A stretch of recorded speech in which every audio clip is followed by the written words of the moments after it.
in chronological order. But you had written right on the first page here that Phil Berg had claimed that he had an audio recording of Obama's African grandmother, Sarah, who said that she had also witnessed the birth event in Kenya.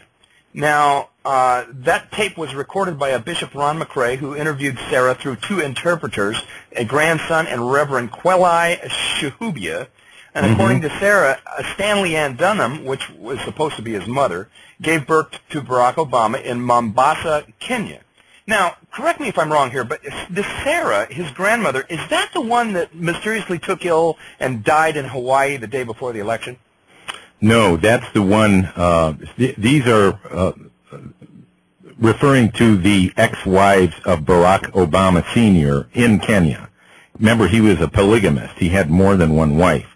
And so there is no evidence at all whatsoever at hospitals, in the birth records in Hawaii, and on a hunch, several people, first a group of wealthy or well-to-do Republicans went to Africa and dug up this birth certificate. Corsi followed suit, went there and did his own investigation, and he was detained by Raila Odinga, whose campaign Obama supported, by giving him at least $1 million. And so the guy's in power in Kenya. Of course, he goes there. He's digging into Obama's background, and he was detained, came back, and then after the fact, this bishop was able to obtain the recording of the interview with one of the, let's say, 3 to 4 ex-wives of Barack Obama Sr., and she says that she witnessed the birth. Now, this is in direct conflict with another of the wives who I had written about in Part 4, Kezia. Actually, I had written about her in Part 3, too, because she was the close friend of Stanley Ann Dunham throughout her life, and you have to say Stanley Ann Dunham Obama Sotoro, and then that's leaving out this hundreds or thousands of aliases she has. So, and we can go into that later on in the show. Kezia is on record with Mail Online in London several years ago, giving an interview about Barack Obama and the times that he went to Africa, how she met Stanley Ann Dunham, how Stanley Ann Dunham died of breast cancer, although Obama writes that she died of ovarian cancer. So you have all these lies going on, and here's Sarah now saying that she witnessed the birth. And they're very proud that this occurred, and this is to substantiate nothing more than a connection to Africa. And I'm saying flat out that not only is he not related to the Dunhams, which the CIA knows, he's not related to the Obamas either. And this is just more Hegelian dialectic. This is just duplicity. It's a spy story, and there's no validity to any of this. Now, he could be related to the man on the moon, as far as I'm concerned. He still doesn't have papers for that either. So. Well, and I have to warn the audience as they go through this, because, and unless it's me, unless I'm less than literate here, but even in reading this, Don, it's very confusing. You have to literally read it 3 or 4 times to kind of get the drift of it. But as I go through here, we've heard about these discrepancies in the birth certificates and the Hawaiian birth certificate and the records being sealed, and and then Jerome Corsi goes to Kenya and he gets kicked out of the country. I mean, there's something very, very smelly and fishy going on here, but you write in here, and again, I don't want to get off track because I want to kind of keep it in chronological order. But you're writing in here that his birth certificate, his certificate of live birth, contains many anomalies, but there's one major faux pas in here, and that is the racial nomenclature. The 1960s did not refer to anybody's race by denoting a skin color. In other words, whites were called Caucasians, blacks were called Negroes, Orientals were called Asians, and Latinos were Hispanics. Now, blacks born in America were never referred to as African by race, yet in the space denoting Barack Obama Sr.'s race on Obama Jr.'s birth certificate, it clearly reads that his race, and this is back in the 60s, I want to remind you. I'm not reminding you, Don, because you wrote it, but for the listening audience, they put his race down as African.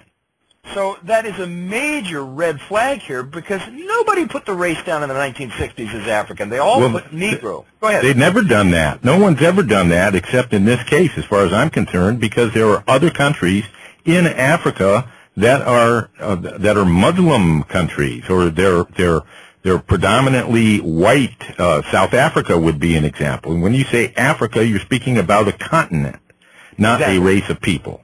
Mm-hmm. So just by virtue of the fact that they're depicting he's African doesn't necessarily mean he's black, because again, you know, I've met people from South Africa that are as white as I am. So that being said, you know, it brings forth the question, and again, I don't want to step on any chronological order here, but it brings up the question: just who is this guy? Okay, because he's not who he professes to be, and it's like, you know, I've said many times on previous shows, Judge Judy, that I used to watch all the time when I had a TV, you know, you lie to me once, and I have the tendency to not believe anything else you say, because you just never know. And there's so many. His entire story is so replete with lies, and even his biography. You know, when he talks about his mother dying of breast cancer, and there's other documentation that says she died of ovarian cancer. This guy doesn't even know how his mother died, for crying out loud. Well, see, he's claiming ovarian cancer, at least in his book. The book that now has been determined to have been written by William Ayres. Okay, I'll tell you what. We got the music coming up here. We're going to try to reconnect you on Skype at the break, Don, so stick with me. Stay on the line, though, okay? We'll be back in 3. Michael Herzog, the American Awakening, with my guest, Don Nicoloff. See you in 3.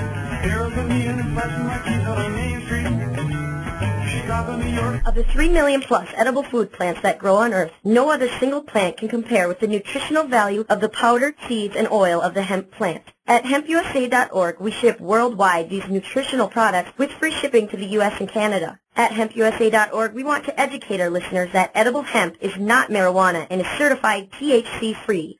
Our powder is 50% protein and does not contain gluten. Gluten impairs the cells from absorbing nutrients. This nutrient-dense food can be stored up to 5 years when vacuum-packed and is priced affordably to be used as a storable food. HempUSA.org is a bulk shipper starting with 5 pounds and up. To allow this food to work for you, call 908-691-2608 or go to hempusa.org and order today. The body will react and heal itself given the proper nutrition. This superfood will be your greatest asset. So try it today, store it today, and change your life. Call 908-691-2608 or order from hempusa.org.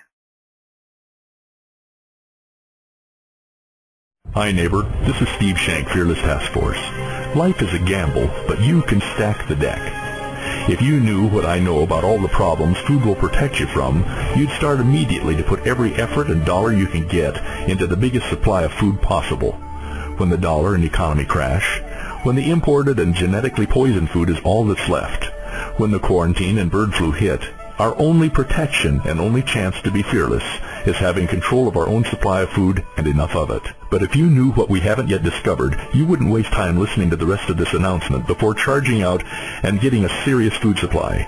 Decide, it's food now or probably never. But can you afford to be wrong? Decide now. Place your bet. Can you afford to be wrong? Call 800-409-5633 on the web efoodsdirect.com. Call 800-409-5633. Lee Rogers here. The global controllers are continuing their quest to enslave humanity and form their new world order. The one thing standing in their way are free thinkers who reject collectivism and support individual liberty. In these troubled times, it is imperative that we the people are not destroyed for a lack of knowledge, but are instead empowered with information. RogueGovernment.com and BlackliskedNews.com are two of the best sources of alternative news and information on the Internet. Whether it's geopolitics, globalism, government corruption, the unraveling global economy, staged elections, false flag terrorism, the technological control grid, martial law, the police state, or other issues of real significance, you'll find them on these websites. RogueGovernment.com and BlackliskedNews.com feature raw, fully sourced information with no intrusive advertisements. Be sure to visit these sites and empower yourself with the news and information the corporate-controlled Mockingbird don't want you to know about. As America limps On its lost legs, a pillar of